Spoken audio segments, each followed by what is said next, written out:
What's up guys, I'm Andy from 1A Auto. In this video, I'm going to show you how to replace the coolant reservoir on this 2010 Toyota Rav4. If you need parts for your vehicle, click the link in the description and head over to 1aauto.com. From underneath the vehicle, we need to remove this panel right here.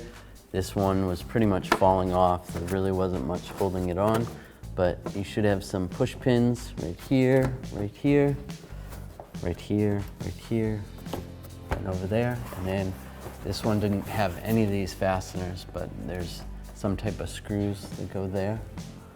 So you want to pull those off and then slide this down and slide it out. Get that out of your way. All right, I want to loosen up the drain on the bottom of the radiator right here.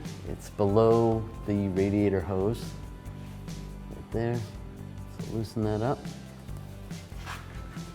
Make sure you have a drain bucket underneath. And actually it's pretty tight, so I'm gonna take some pliers. Now be careful with this, because if it breaks, then you're gonna have to replace the radiator.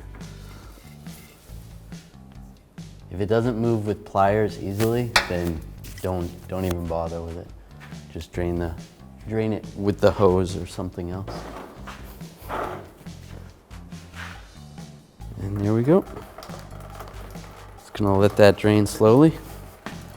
Now I'm gonna take the cap off. This is gonna make it drain a little bit faster.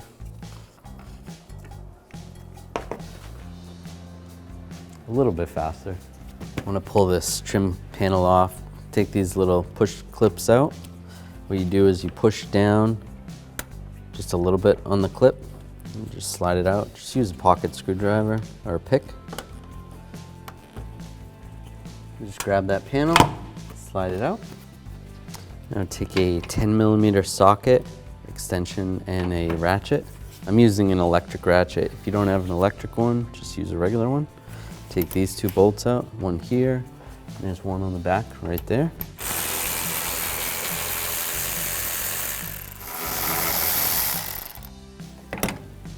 Just gonna use some pliers. You can use special hose clamp pliers for this, but regular ones work too. Move this hose clamp. And this one as well.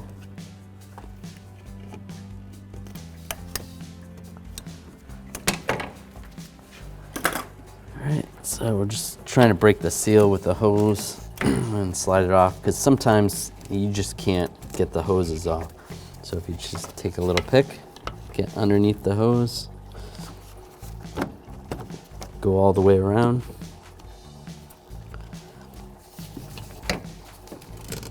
And then you can slide the hose off, just like that. And there's the reservoir. Be careful.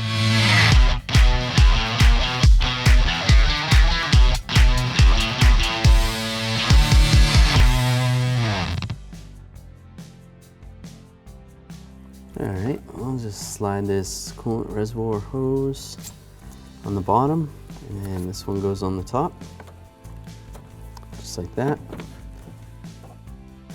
Take some pliers or some hose clamp pliers and reattach these hose clamps in the right position. And I like to, if you can see where it was on the hose, try to put the hose clamp in the exact same spot that it was. You can see where it's indented. Generally that makes it seal a lot better if it goes back the way it came off. So, do that right there, just like that. Perfect. Take the two bolts, one goes right there and one goes in here. I'm going to use a 10mm socket, extension, and a ratchet. Tighten these bolts down. And just snug it up. Same with this back one.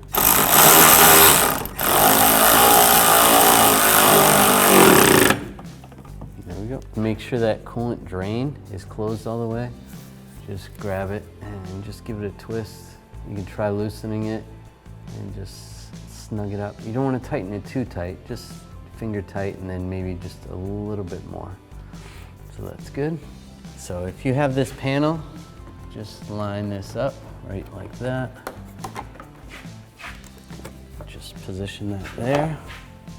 So if you have the screws or bolts that go in there, put those back in, and any of the push pins that go in there, there.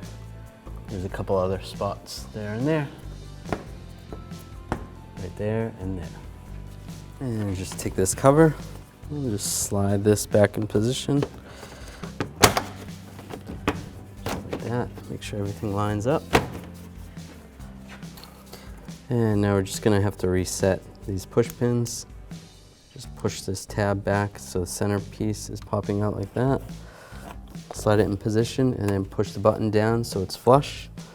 Do that for all of them.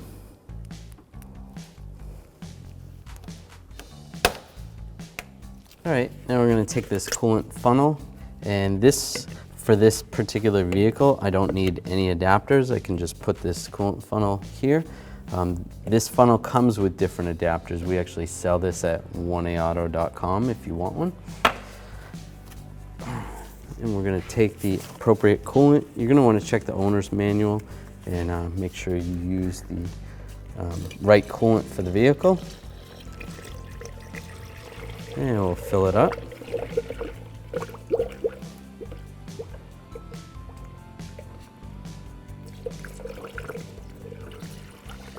And as you fill this up, it may take a little while.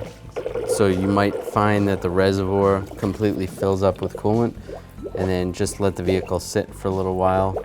It's gonna have to bleed itself into the engine. There may be some air pockets, so just be patient and just fill it up and let it bleed. As you can see, it's about 2 minutes later and it drained back down, so just keep doing that.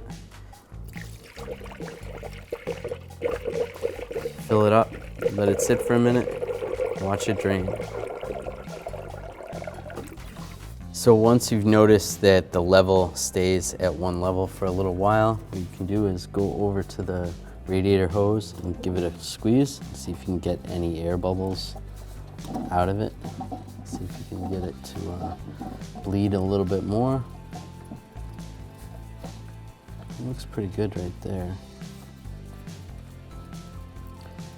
Then what you're gonna wanna do is start the vehicle, let it run, put the heat on low speed and monitor the coolant temperature. Make sure the coolant temperature does not get over 210 degrees or into the red zone. And as long as you feel heat, it should be good. And then you're gonna shut the vehicle off for a little while. And then once it cools down, recheck your level and adjust accordingly. Take the funnel out, take the cap, put the cap back on. Lock it in place. Thanks for watching. Visit 1aauto.com for quality auto parts shipped to your door, the place for DIY auto repair. And if you enjoyed this video, please click the subscribe button.